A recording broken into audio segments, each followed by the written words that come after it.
My name is Rachel. I'm 27, and I've spent my entire life being the punchline to everyone else's jokes. That conference room was just another stage for my humiliation, until those 7 words changed everything. I can still feel it, the weight of 60 pairs of eyes burning into me as my voice trembled. The presentation I'd stayed up 3 nights perfecting, the one that could have changed my entire career trajectory, was crumbling in real time. It started with a whisper, then a snicker from the back row. Then the CFO, the man who could sign off on my promotion, leaned to his colleague and said something that made an entire section of executives burst into laughter. My hands went ice cold. My mouth dried up instantly. The slides I'd meticulously prepared blurred before my eyes. In that moment, I wasn't a marketing strategist with 2 degrees and 5 years of experience. I was 9 years old again, standing in front of class, being mocked for my science project while the teacher looked away. I was about to do what I'd always done: shrink, apologize, rush through it, accept defeat. But something different happened instead. Something that would not only save me in that moment, but would forever change how people treated me. At work, in my relationships, even with my own family. What came out of my mouth next silenced the entire room. 7 words that instantly commanded respect from people who seconds before had been laughing at my expense. The setup: public humiliation, the Westfield Corporate Center, 42nd floor, floor-to-ceiling windows overlooking the city skyline, mahogany conference table that could seat 70. This wasn't just any presentation. This was my shot at the senior strategy position I'd been working toward for 3 years. I'd rehearsed in front of my bathroom mirror 27 times. Practiced with my roommate until she could recite my talking points. I knew this proposal backward and forward, a complete restructuring of our digital marketing approach that could save the company millions while doubling conversion rates. The research was solid. The numbers checked out. I'd even built in contingencies for the tough questions I knew would come from the finance team. What I hadn't prepared for was Derek. Derek, with his MIT degree and his family connections to the board. Derek, who'd been threatened by me since I corrected his market analysis in my 2nd month at the company. Derek, who somehow always managed to take credit for other people's work while shirking responsibility when things went wrong. I was 8 minutes into my presentation when it happened. I'd just revealed the gap analysis showing how our competitors were outperforming us in key demographic segments. The data wasn't flattering to our current strategy, the strategy Derek had championed last quarter. As you can see, I said, gesturing to the projection, we're particularly vulnerable in the 25-34 urban professional segment, where conversion has dropped by. That's when Derek made a show of leaning over to our CFO, Martin. He whispered something, gesturing at my slides with a smirk. Martin's eyebrows shot up, and he let out a sharp laugh. Like a line of dominoes falling, the laughter spread around their end of the table. 6 executives, all men, all with the power to kill my career with a single email, laughing openly now. My throat closed up. A rush of heat flooded my face, and I knew without seeing my reflection that I was turning bright red. The room seemed to tilt slightly. This feeling, this exact feeling, I knew it intimately. It was the feeling of being 14, when my date to the school dance told everyone he'd only asked me out as a joke. It was the feeling of being 22, when my first boss interrupted my client presentation to help the new girl out because I was getting confused with the big numbers. It was the feeling of being exactly where I'd been my entire life. Not good enough, not taken seriously, the punchline rather than the person. The projector hummed in the silence that followed. My next slide waited for me to continue. 60 seconds had passed, though it felt like an eternity. In that frozen moment, I could see 2 paths unfolding before me. Path 1, rush through the rest of the presentation. Pretend I didn't notice the laughter. Accept that I'd lost the room.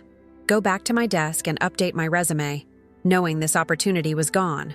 Path 2, something else. Something I'd never done before. My hand gripped the clicker so tightly my knuckles turned white. My next breath came deliberately, controlled. And in that moment, I made a choice that would alter the trajectory of not just this meeting, but everything that followed. The breaking point journey.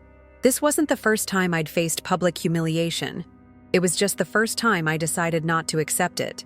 3 moments had built to this breaking point, each one etching deeper grooves into my self-perception, until they became the tracks my thoughts couldn't escape. First was the client dinner 2 years ago. I'd prepared a comprehensive presentation for Westfield's biggest potential account. After I spoke, the client turned to my male colleague, who hadn't contributed a single slide, and said, "That was great. Now, can you tell me what she actually meant in plain English?" My colleague got the credit. I got a pat on the head and the coffee order for the next meeting. Second was the Innovation Summit last year. I'd pitched an idea that was initially dismissed. 3 months later, Derek presented the exact same concept with minor tweaks. He received a standing ovation and a bonus. When I raised the issue privately with my manager, she advised me to be more assertive next time and not take things so personally. The third happened just last month. I overheard 2 senior partners discussing candidates for the promotion. "Rachel has the qualifications on paper," one said. "But does she have the presence? Can she command a room? I'm not seeing it." That comment haunted me for weeks. What exactly was presence? Why was it that some people walked into rooms and everyone listened, while I, could speak the exact same words and be ignored? I'd tried everything the career book suggested: power poses in the bathroom before meetings, assertiveness training, deeper voice modulation, speaking without apologetic language. None of it seemed to break through the invisible barrier between being heard and being dismissed. Then, 2 weeks before the conference room incident, something unexpected happened. I was working late, alone in the office, when Janet Keller stopped by my desk. Janet, the company's general counsel, who'd been with Westfield for 25 years. Janet, who rarely spoke to anyone below director level, and whom I'd never had a one-on-one conversation with. "You're the one who wrote the Southeast Asia market analysis, aren't you?" she asked, leaning against my cubicle wall. I nodded, surprised she knew my work. "Thought so. Smart approach. Different from what they wanted to hear, but accurate." She studied me for a moment. "You know they're going to pass you over for the senior strategy role, right?" Her bluntness stunned me. I've been working toward that position for 3 years. "Working isn't the same as positioning," she said. "You have the skills. What you don't have is the understanding of how power actually works in rooms like this." I must have looked confused because she sighed and pulled up a chair. "Let me give you some advice that took me 15 years to learn," she said. "Technical expertise will get you to the table, but it won't make them listen to you once you're there." "So what will?" I asked. What she told me next contradicted everything I'd been taught about professional advancement. It wasn't about working harder. It wasn't about being more prepared. It wasn't even about being more confident. At least not in the way most people understand confidence. Most people, Janet said, spend their lives responding to social cues. They're constantly adjusting themselves based on how others react to them. The people with real influence, they're the ones who set the cues that everyone else responds to. I shook my head. "That sounds manipulative." "That's what people without power always say," she replied, not unkindly. "Meanwhile, they keep getting steamrolled and wonder why." She leaned forward. "Next time someone tries to diminish you in a room full of people, don't do what they expect. Don't shrink. Don't get defensive. Don't pretend it didn't happen. Instead, say something that will completely reset the power dynamic." She wrote 7 words on a sticky note and handed it to me. I read it and frowned. "This would never work," I said.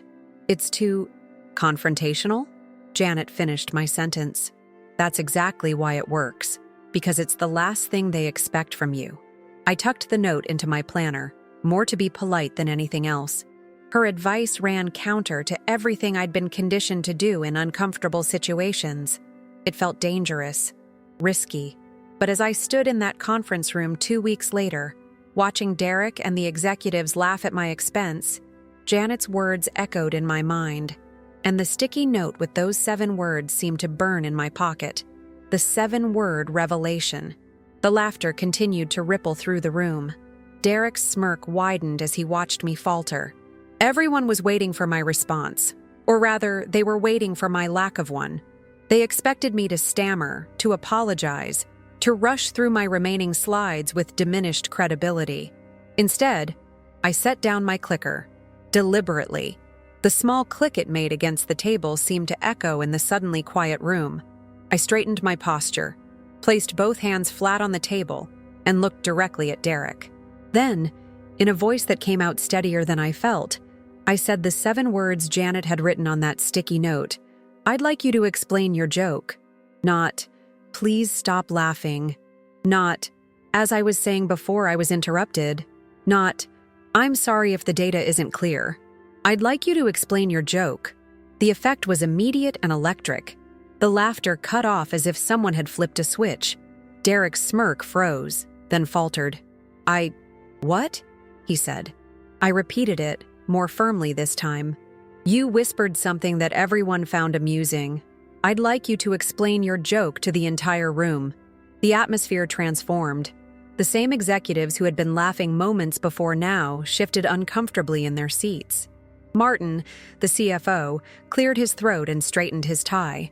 Derek's face flushed. Now, he was the one turning red. "It wasn't really a joke," he mumbled. "I was just commenting on the data interpretation." "Which aspect specifically?" I pressed, not letting go.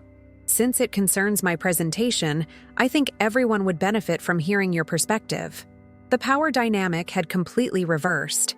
Suddenly, Derek was the one being evaluated, being put on the spot. He hadn't expected to have to defend his whispered comment. "I just thought the market segment analysis seemed optimistic," he managed to say. "Interesting," I replied. Page 14 in the appendix shows the raw data sources. The methodology is outlined on page 15. I'd be happy to walk through it in detail after I finish if you have specific questions about the approach. I picked up my clicker and continued my presentation. The room felt different now. People were sitting up straighter. All eyes were on me, but not with amusement or dismissal, with attention. Real attention. What had happened? Why had those 7 simple words created such a dramatic shift? This is where the psychology gets fascinating. When someone laughs at you publicly, they're engaging in what psychologists call status-claiming behavior. They're asserting dominance over you in the social hierarchy. Most people, especially women and those socialized to be accommodating, respond with status-yielding behavior. We shrink. We try to disappear. We pretend it didn't happen. All of these responses reinforce the status claim. They confirm that, yes, the person laughing at you does indeed rank higher in the social order. But when you calmly ask someone to explain their joke, you're doing something revolutionary. You're neither yielding status nor aggressively claiming it. You're simply refusing to participate in the status game on their terms. This creates what psychologists call cognitive dissonance. The room expects a certain script to play out, the same script that's played out countless times before. When you deviate from that script, it forces everyone to recalibrate.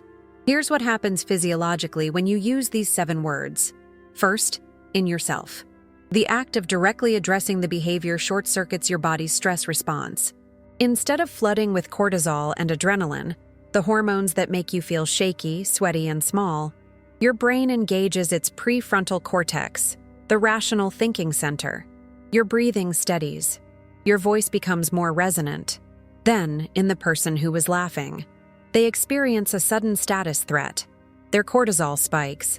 They weren't prepared to justify their behavior, and now they must either admit they were being unkind or fabricate an explanation. Neither option maintains their elevated status. Finally, in the witnesses, everyone watching undergoes a rapid reassessment. The person they perceived as having lower status, you, is now acting with the calm authority of someone with higher status. This creates respect, almost automatically. This isn't just theoretical. Studies on workplace dynamics show that status in groups is largely determined not by formal titles or even competence, but by who sets the behavioral norms that others follow. In that conference room, I didn't just save my presentation. I fundamentally altered how everyone in that room perceived me, and how they would interact with me going forward. The meeting continued. I finished presenting my strategy. When question time came, There was none of the dismissive tone I'd experienced in previous meetings. Instead, there were thoughtful inquiries, building on my ideas rather than challenging my basic competence. After the meeting, 3 senior partners who had never spoken to me before stopped by to discuss specific aspects of the proposal. Janet caught my eye from across the room and gave me a subtle nod. I had used the 7 words, but I didn't yet understand their full power. I didn't realize that what had happened in that conference room was just the beginning of a complete transformation in how I navigated the world and how the world responded to me. The transformation framework, those 7 words, "I'd like you to explain your joke," were just the gateway. Over the weeks that followed, I began to understand that they were part of a larger framework for reclaiming power in any situation where someone attempts to diminish you. But here's what I discovered. The exact wording needs to be customized for different scenarios. The underlying principle remains the same. Calmly interrupt the expected social script by placing responsibility back on the person attempting to undermine you. Here are the variations I've developed since that day in the conference room. For when someone interrupts you, "I wasn't finished speaking." For when someone takes credit for your idea, "I presented that concept earlier. I'd like to continue that discussion." For when someone makes a dismissive comment, "What specifically are you disagreeing with?" For someone making a subtle dig, "I'm not sure I understand your meaning. Could you clarify?" Each phrase follows the same psychological pattern. It calmly acknowledges the behavior without becoming defensive, and it places the social burden back on the other person. But saying the words isn't enough. There's a 3-step preparation method I now use before entering any potentially hostile environment. Whether it's a high-stakes meeting, a family gathering where I've traditionally been dismissed, or even a social setting where I've felt marginalized. Step 1. Identify your triggers. We all have specific situations that tend to make us shrink. For me, it was public correction and dismissive laughter. For you, it might be being talked over, having your expertise questioned, or being the target of jokes that aren't really jokes. Knowing your triggers allows you to prepare your specific response in advance. Step 2. Practice physiological control. The moment before you respond is critical. Take a deliberate breath. Feel your feet on the floor. Lower your shoulders from your ears. These physical adjustments prevent the stress response that would normally make your voice shake and your confidence crumble. Step 3. Visualize the reset. Before you walk into the room, mentally rehearse the moment of standing your ground. See yourself remaining calm. Hear your steady voice. Notice how others in the room respond to your unexpected confidence. This preparation makes all the difference. Without it, even if you know what to say, the words might come out wrong, too aggressive, too apologetic, or with a tremor that undermines their effect. Just as important as knowing when to use this technique is knowing when not to. This isn't for every minor slight or misunderstanding. Save it for moments that truly matter, when your credibility is at stake, when a pattern of disrespect needs to be broken, or when remaining silent would cost you an important opportunity. The body language that accompanies these words is crucial. Keep your movements minimal and deliberate. Maintain eye contact, but don't stare. Keep your hands visible and still. No nervous gestures. Your physical stillness communicates that you are unruffled by their attempt to disturb your composure. The voice tonality might be the most important element of all. The words should be delivered at a slightly lower pitch than your normal speaking voice, with a measured pace and a downward inflection at the end of the sentence. This vocal pattern signals authority and certainty. Most people make the mistake of ending challenging statements with an upward inflection, which makes even confident words sound like a question. Or they speak too quickly, which signals anxiety. Or they raise their pitch, which evolutionarily signals submission. I practiced my responses in front of a mirror, recording myself on my phone until the delivery became second nature. This might seem excessive, but remember, this skill isn't just about a single moment. It's about permanently altering how people respond to you in every interaction that follows. What I've found most surprising is how rarely I actually need to use the exact phrases now. Once you've established yourself as someone who won't accept disrespect, Instances of testing your boundaries become increasingly rare. It's like the stories you hear about the martial arts master who never needs to fight, not because they avoid conflict, but because something in their presence communicates that challenging them would be unwise. This transformation isn't about becoming confrontational. It's about establishing a quiet, confident boundary that says, "I am worthy of respect, and I expect nothing less." The conference room was just my first test of this approach. The real proof of its power came in what happened next. How relationships that had been fixed for years suddenly began to shift in ways I never thought possible. Beyond the room, life ripple effects. 3 days after the conference room incident, I received an email from Martin, the CFO who had laughed at Derek's whispered comment. He wanted to meet to discuss implementing portions of my strategy immediately, rather than waiting for quarterly planning as originally scheduled. When we met, his demeanor was noticeably different. Gone was the slightly dismissive tone he'd always used with me. Instead, he was engaged, respectful, and, most surprisingly, asking for my input on matters beyond the scope of my original presentation. But the workplace was just the beginning. As I integrated this new approach into every area of my life, the ripple effects extended far beyond professional settings. My relationship with my older brother, Michael, underwent perhaps the most dramatic transformation. Since childhood, Michael had appointed himself the family authority on everything, from politics to personal life choices. Our interactions typically involved him explaining my own experiences to me, interrupting constantly and dismissing my perspectives with a wave of his hand. At our parents' anniversary dinner, a month after the conference room incident, Michael began his usual routine of talking over me as I shared news about my recent promotion. "What you need to understand about corporate structures," he began, despite having never worked in my industry, "is that these promotions are often just titles without real—" I wasn't finished speaking, I said, using the exact tone and posture I'd practiced. The table went quiet. My parents exchanged glances. Michael looked startled. "I'd like to finish sharing my news," I continued calmly. What happened next astonished me. Michael nodded, sat back, and actually listened. Later that evening, he asked follow-up questions about my work. Genuine questions, not setups for his own opinions. The dynamic had shifted permanently. In the months since, our conversations have evolved into actual exchanges rather than his monologues. Last week, he called to ask my advice about a career decision, something that would have been unthinkable a year ago. The most unexpected opportunity came from someone I had considered an enemy at work.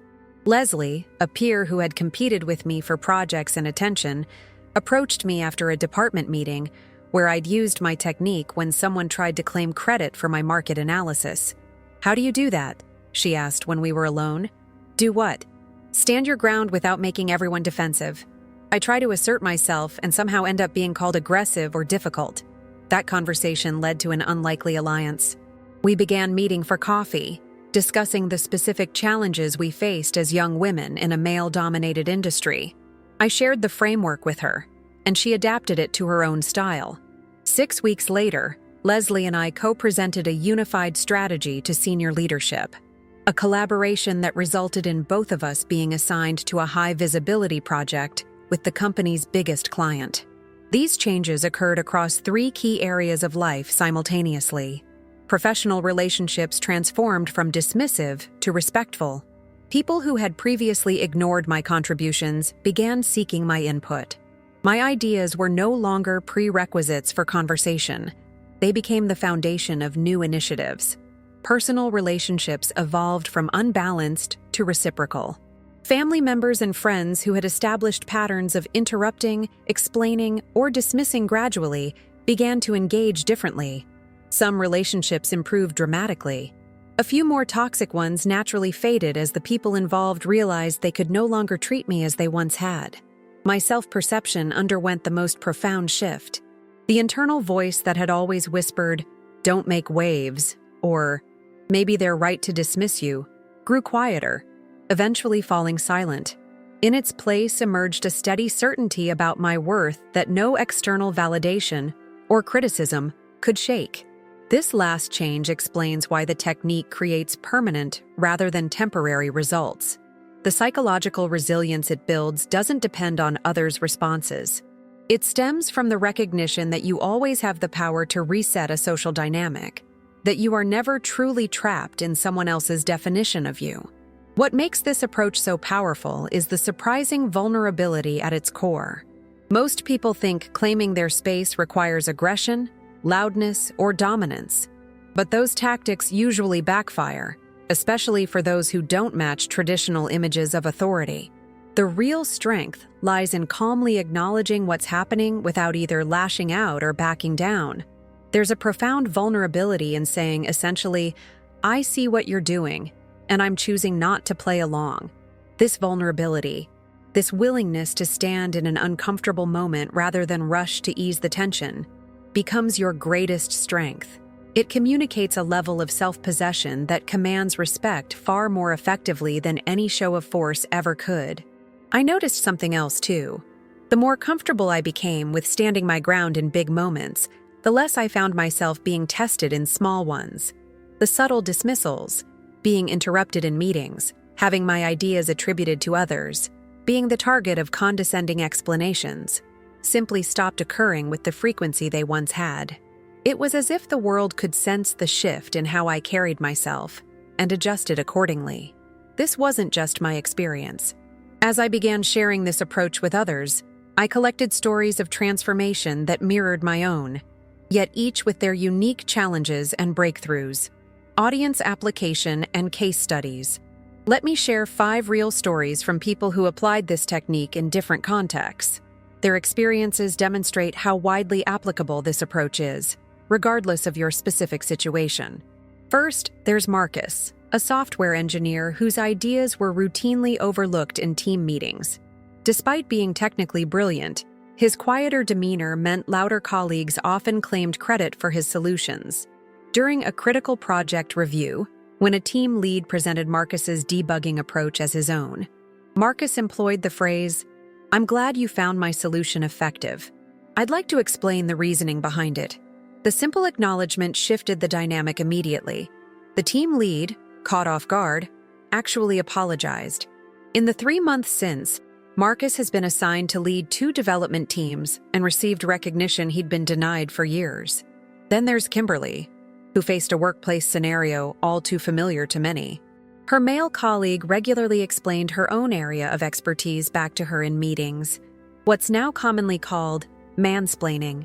Rather than silently enduring or becoming confrontational, she waited for him to finish and then calmly said, "That's an interesting rephrasing of the approach I just outlined. Is there something specific you'd like to add that I didn't cover?" The polite but direct response highlighted the behavior without attacking him personally.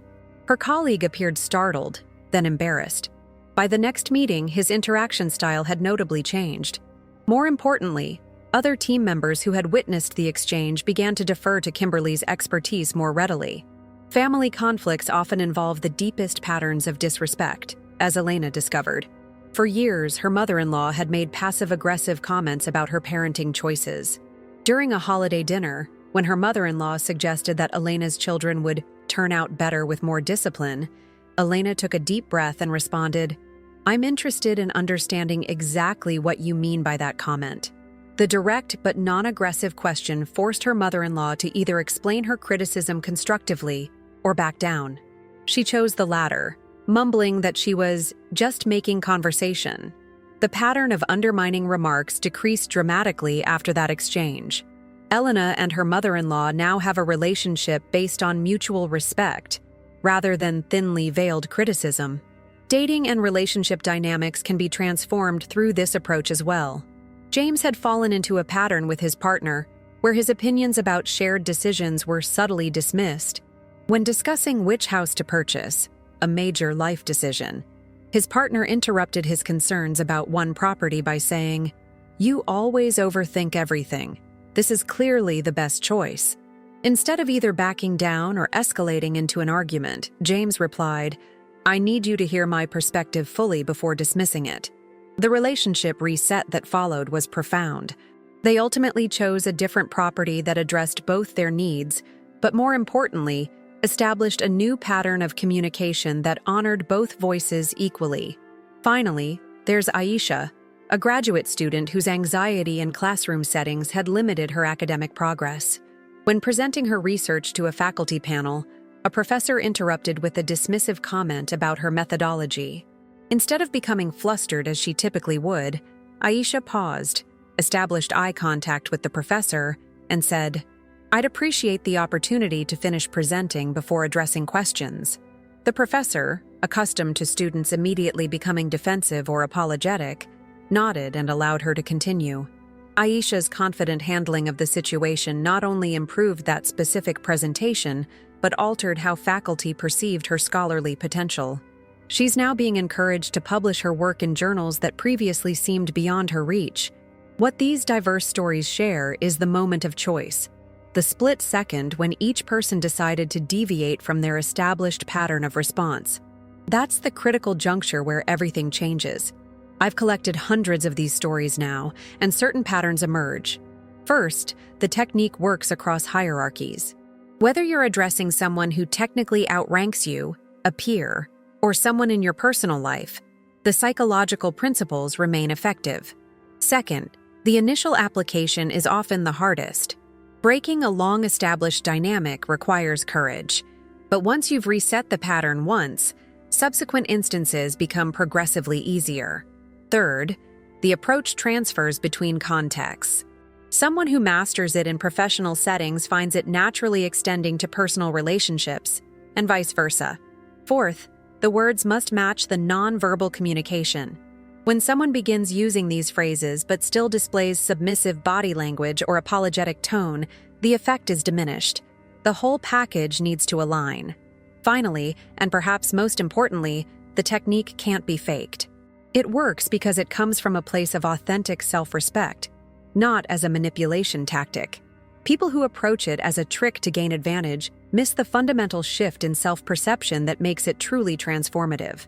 As you consider how this might apply to your own life, I encourage you to identify the specific scenarios where you've felt diminished or dismissed.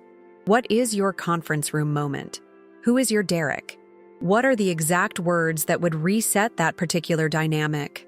The framework can be customized infinitely while maintaining its core principle, calmly interrupting the expected social script by refusing to either attack or retreat. This isn't about winning arguments or dominating others. It's about establishing a baseline of respect that allows genuine connection and collaboration to flourish. The results speak for themselves, not just in external outcomes like promotions or improved relationships, but in the internal sense of wholeness that comes from no longer shrinking yourself to accommodate others' need to feel superior. I want you to try something right now. Close your eyes for a moment and recall the last time someone made you feel small. Maybe they talked over you in a meeting. Maybe they dismissed your idea with a wave of their hand. Maybe they laughed at something that wasn't meant to be funny. Remember how your body felt in that moment. The tightness in your throat, the heat in your face, the sudden hollowness in your chest. Now imagine returning to that exact same scenario. But this time, you're carrying a new certainty within you. You know exactly what you'll say. You've practiced the words, the tone, the posture. You're prepared not just intellectually but emotionally for the moment when someone tests your boundaries. That feeling? That's what I want for you. Not just in retrospect, but in real time, the next time it happens. Here's my challenge to you. Choose one situation in the next 7 days where you'll apply this technique. It doesn't have to be the most intimidating scenario you face. Start with something meaningful but manageable. A recurring situation where you typically yield more space than you should. Prepare your specific phrase in advance.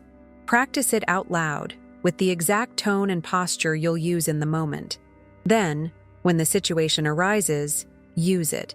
Even if your heart is racing, even if your palms are sweaty, the results might surprise you. They certainly surprised me. I want to hear what happens. In the description below, I've created a private community where you can share your experience. Whether it's a breakthrough moment or a work in progress, your story will help others who are on the same journey. There's something powerful about knowing you're not alone in this process, that others are practicing the same skills, facing the same challenges, and experiencing the same transformations. I've also prepared something I didn't mention earlier.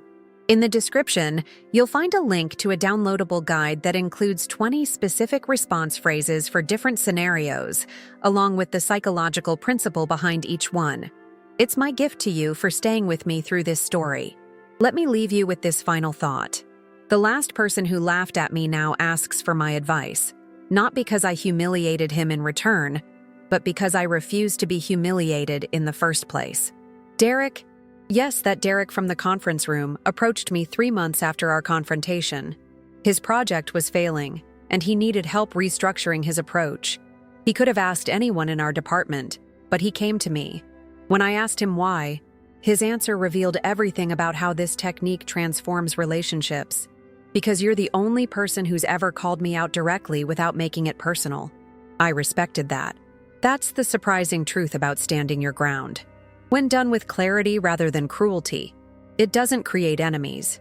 It creates respect, sometimes even allies. The person who once laughed at you might become the person who learns from you. But that transformation can only begin when you decide, in a single pivotal moment, to break the script, to say the words that change everything. Your moment is coming. Perhaps it's already here. What will you say when it arrives?